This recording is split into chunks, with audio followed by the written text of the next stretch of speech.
Então nós temos a negação absoluta ou negação existencial, que a gente chama de prasangika, né? Desse método, o sistema para explicar ou para chegar ao reconhecimento da vacuidade, particularmente no sentido intelectual. E daí nós temos essa negação identitária, ou essa negação afirmativa, né? Essa negação que tem alguma coisa ali, que fica alguma coisa no lugar, que é normalmente chamado de svatantrika, né? Esse pessoal que afirma através de lógica a vacuidade. Então a gente tem esses dois sistemas, a gente está falando sobre isso no vídeo anterior dessa série. E nós temos também o que algumas vezes fala de vacuidade intrínseca e vacuidade extrínseca, né? Shentong e Rangtong. Eu estava aqui estudando o comentário do Troshu Jandor, que chama Luz Imaculada, e logo no início ele já toca nesses assuntos. A gente já tem uma ideia da relação da Prasangika e da Svatantrika e do Rangtong e Shentong, que são essas disputas principais que tem entre as tradições tibetanas nos últimos séculos, né?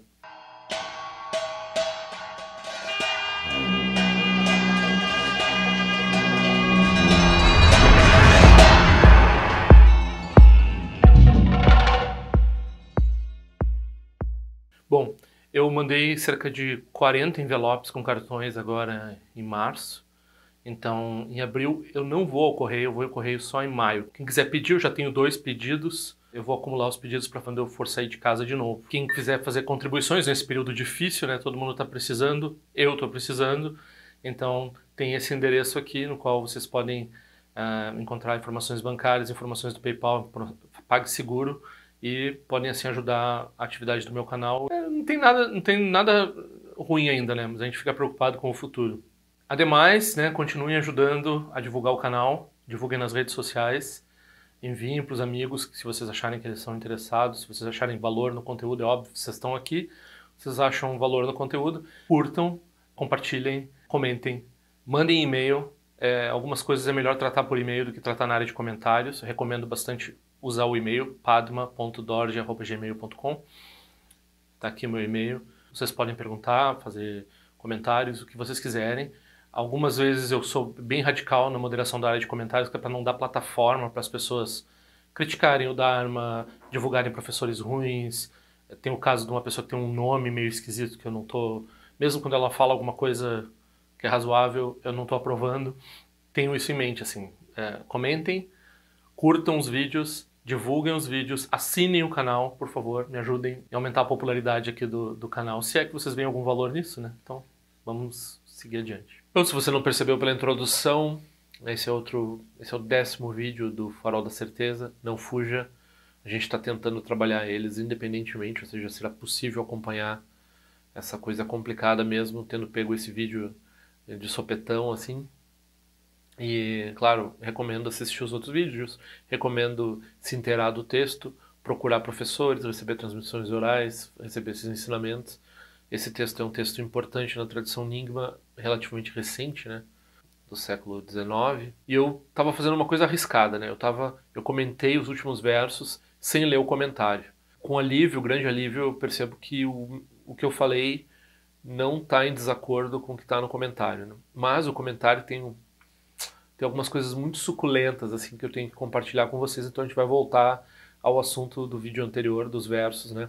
2 vídeos atrás eu falei dos versos, aí no vídeo seguinte eu falei um pouco de forma geral sobre esses aspectos da vacuidade e alguns entendimentos problemáticos que têm surgido das pessoas que se comunicam comigo.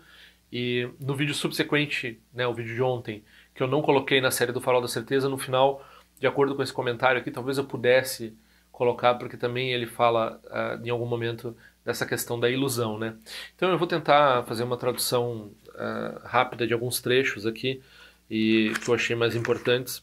Basicamente a gente está discutindo aqui que os Gendenpas, né, os Geluk, eles afirmam que eles mantêm a Prasangika, que é essa vacuidade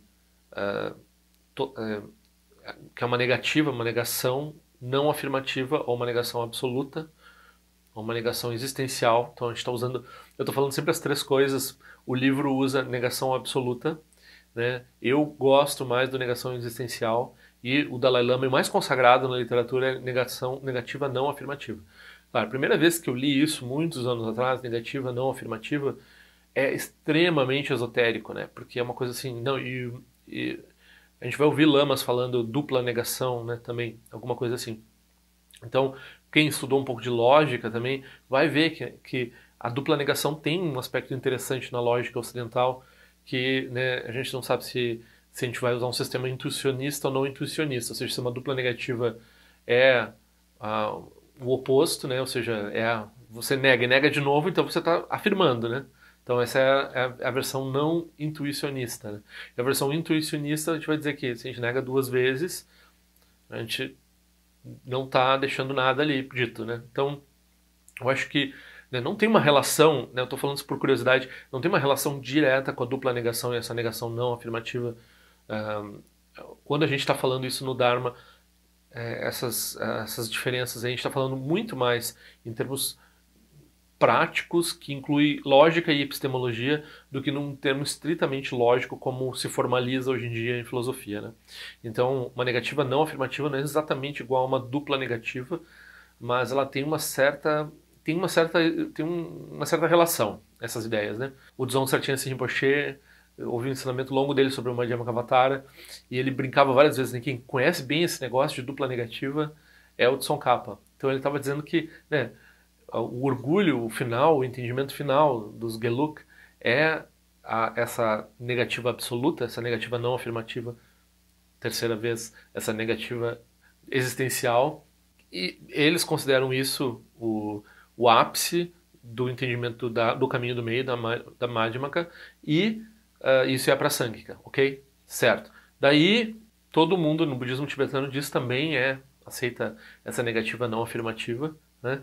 Todo mundo diz que é prasangika, mas não adianta dizer, né? A pessoa tem que, né, mostrar, tem que matar a cobra e mostrar o pau. Então não adianta só a pessoa se dizer eu mantenho a visão filosófica superior e ela não sabe subscrever a visão filosófica superior. Então, os Gendenpas lá, os Geluk, eles dizem que eles implicam que a tradição Nyingma e outras tradições tibetanas também, muitas tradições da Sarma também, na verdade, estão usando o que a gente chama de Svatantrika, que é esse método de uma negativa identitária. Então, uma negativa que sobra alguma coisa, que tem uma afirmação, ou seja, tem uma vacuidade. A vacuidade não é vazia, vamos dizer assim.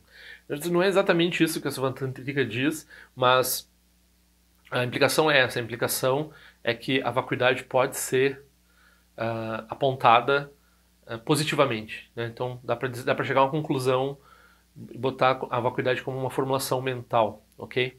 Um dos problemas que a gente tem assim de exegese desses sistemas todos é que a tradição Nyingma ela trabalha o próprio Dalai Lama diz, o próprio Dalai Lama foi treinado principalmente na tradição Geluk, né?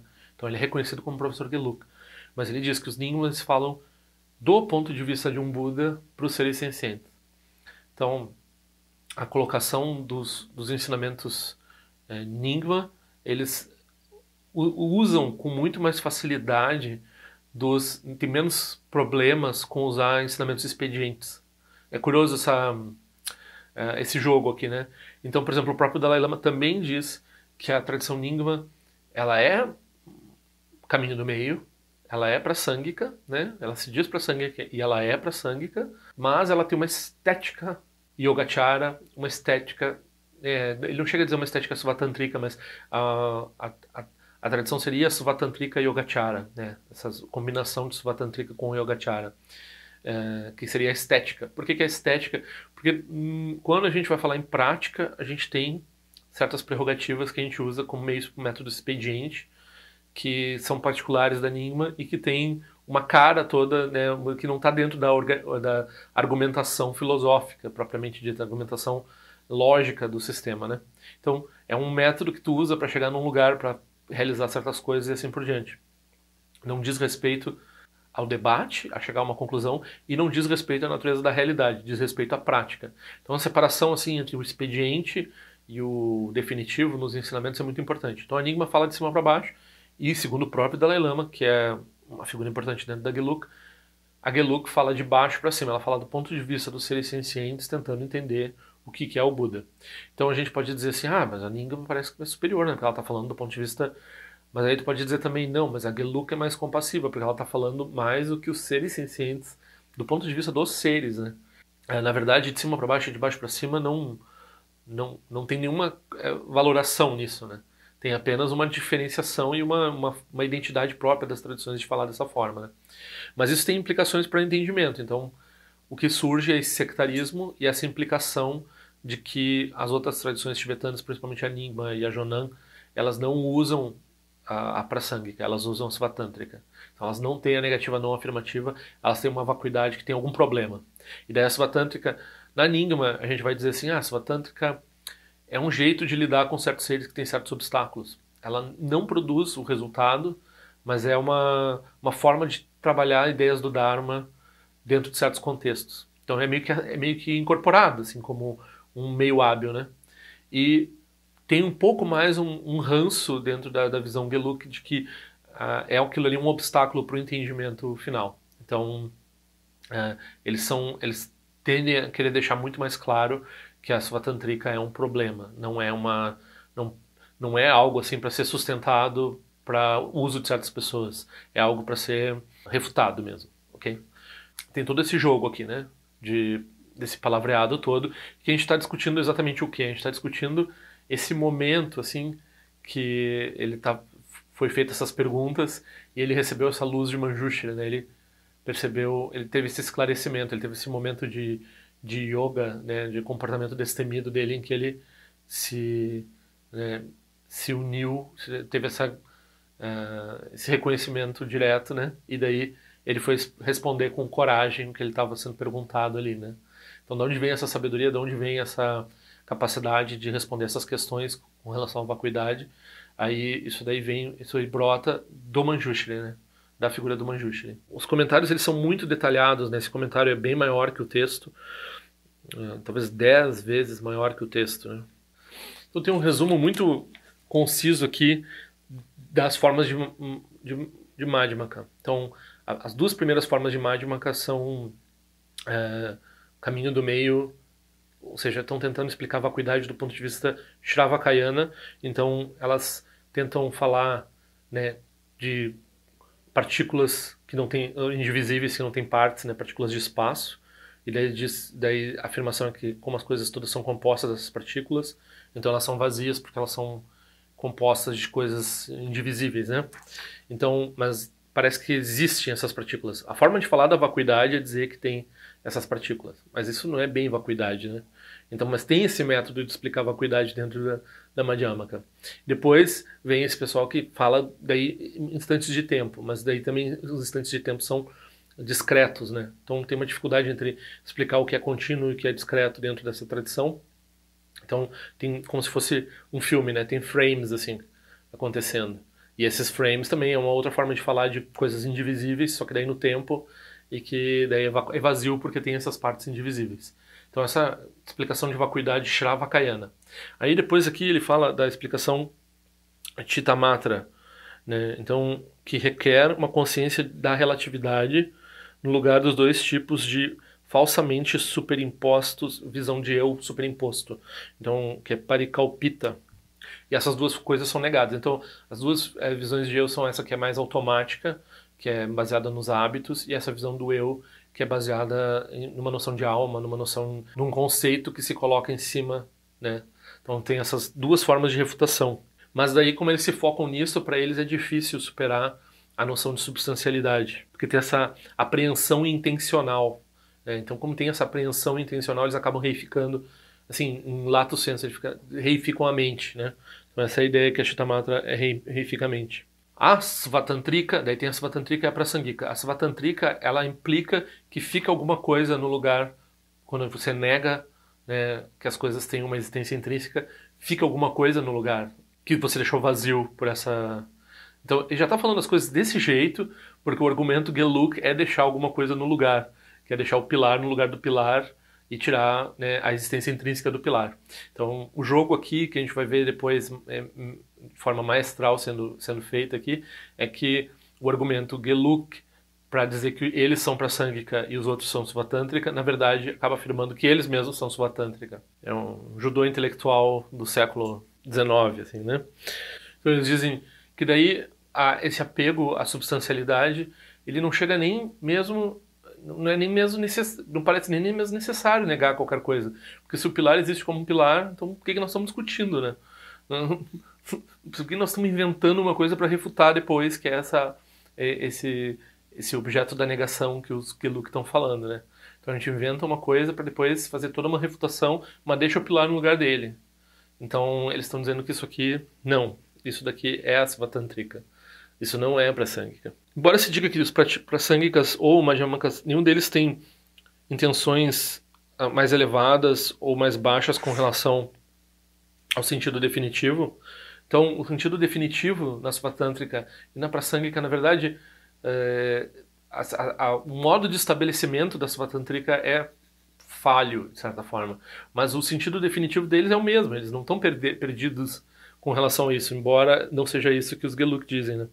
Então, o que a Prasangika nega é aderir à existência intrínseca das duas verdades, que é, sem querer, os Svatantrika eles acabam fazendo existir duas verdades de uma forma... Eles solidificam a noção de duas verdades e reificam isso, e daí acaba se tornando um obstáculo para eles perceberem isso. Algumas escolas no Tibete, elas aceitam que são uma negação implicativa ou uma negação identitária.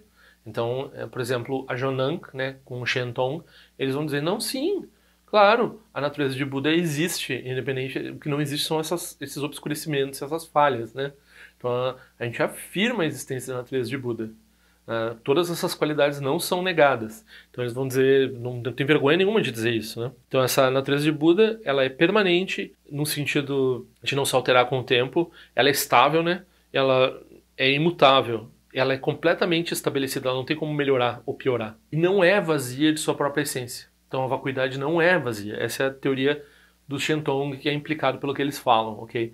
Então, né, os Geluk, eles também têm um problema com esse pessoal. E na verdade, a posição do próprio Mipa Rinpoche é complexa.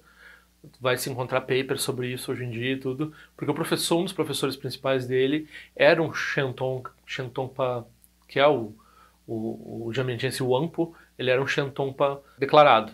E ele comissionou uma defesa Shenton para o Mipa Rinpoche. O Mipa Rinpoche defendeu o Shenton, mas normalmente ele faz crítica ao Shenton. Nesse texto ele faz crítica, em outros textos ele também faz crítica. Então a posição Nyingma não é Shenton. A posição Nyingma, pelo jeito, é aberta. A posição Nyingma, pelo jeito, é aberta a discutir esse assunto e é aberta a trabalhar com essa como prática, como discurso comum, né? Se a Nyingma e as outras tradições foram perseguidas em certos momentos históricos, a Jonang foi dizimada ao ponto de se achar que a Jonang não existia mais no século XX. E ela foi recuperada por sua santidade Dalai Lama. Hoje em dia a gente tem professores de Jonang, a gente tem os ensinamentos de Jonang prosperando devido ao esforço no exílio de sua santidade Dalai Lama, porque no Tibete eles foram... o que eles fazem é... Eles começam a cortar os fundos de um mosteiro, né? As pessoas que fazem oferendas começam a não fazer oferendas, eles começam porque eles têm um poder político muito grande, né? E daí, quando se vê, troca um professor lá dentro do mosteiro-chefe, eles começam a ensinar outros textos, viram, que era o mosteiro Jonang, viram o mosteiro Geluk, né? Apropriado, assim, né? Então isso aconteceu, assim, e é curioso, porque tanto a Jonang quanto a Geluk, elas têm a raiz no Atisha, elas fazem prática de Kalachakra, então elas têm essa disputa filosófica aí com relação a Shenton e Ranton, e que causou violência, causou perseguição e assim por diante, mas elas são tão parecidas, né? Mais curioso é isso. E de fato, né, aqui o Mipa Rinpoche vai dizer, elas são mais parecidas do que pensam, porque quando os Geluk fazem esse jogo de deixar o pilar no lugar dele ali, esse pilar no lugar dele, isso é muito parecido com essa vacuidade que não é vazia do Shenton. Então esse é um outro argumento que ele vai dizer. Não só eles são Svatantrika, como eles são Shenton. O que eles estão acusando os outros de serem, e os que eles estão acusando os outros o argumento deles é dizer que eles, né, reificam isso, reificam aquilo, e não são Prasangikas verdadeiros. Na verdade, essa é a falta deles mesmos. É isso que o texto vai, assim, no nosso pensamento partidário aqui vai demonstrar que está acontecendo nesses argumentos.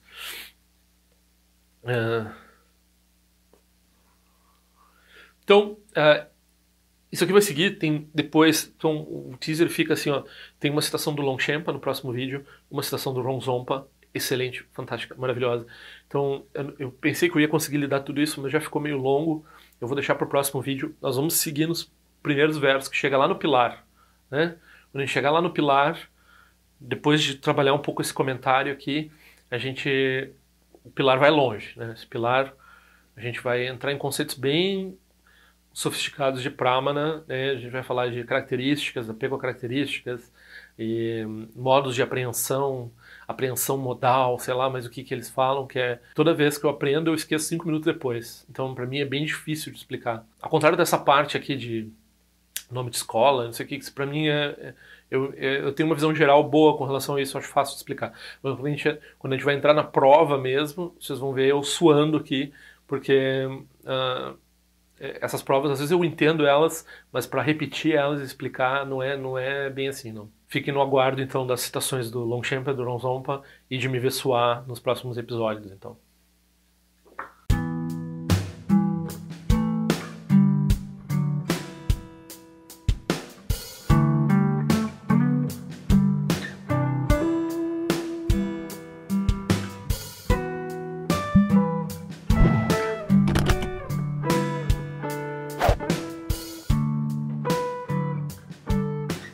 Ei, não esquece de se inscrever no meu canal, é importante para mim. Clica na sinetinha para receber a notificação e se quiser se inscreve no meu boletim informativo onde eu informo o que eu ando fazendo, o que eu ando pensando. Também para contribuir de alguma forma com esse canal, esse é o endereço. Eu espero que em breve nós nos vejamos na prática do Dharma. Ao longo de minhas muitas vidas e até este momento, todas as virtudes que tenho alcançado, inclusive o mérito gerado por esta prática e todas as que vier a conseguir, ofereço para o bem-estar dos seres sencientes. Possam a doença, a guerra, a fome e o sofrimento diminuir para todos os seres, enquanto sua sabedoria e compaixão aumentam nesta e em vidas futuras. Possa eu claramente perceber todas as experiências como sendo tão insubstanciais como o tecido do sonho durante a noite e imediatamente despertar para perceber a manifestação de sabedoria pura no surgir de cada fenômeno. Possa eu rapidamente alcançar a iluminação para trabalhar sem cessar pela liberação de todos os seres. Nirawe Korajinga Sumpano Neoma Lundi Kwene Tirezi Wante Jinja Soiza Pekaja Produtin Jyote Om Sochi Jamia Champene Jirasawa Kuncha Tuzio Zetai Bai Mediano Jutu Piamania Jogi Sasunda Tutin Jyote Chime Kwene Pema Sambao Sasura Jinja no Pai Garjuan Shujuku Tupeku Kose Destintes Indar Shinju Jigmetu Jutu Panangi Wancha Tungodu Pateno Muyengi Kupamalora Sanelundu Tinleta Tutin Jyote Pemeja Sum Pemeri Suche Pemetan Lati Kusizuruan Pemancha de Troma de Soji no Nibe Melunde do Jyote Nenjuane Chimpote Payuri Nebadan Basi Pechambundan Kuseja Senten Jyote Kusun Sanje Guru Rinpoche do condado de Wachimbo Jabartia com seu tutor da poça só deve sentir de lá do sushi não se lembra de chuva dançam balão de do partingelo uma rumba zaguru pema cd que loja som de lojas aliança som de papel do jusho som não guarda miral do sungele show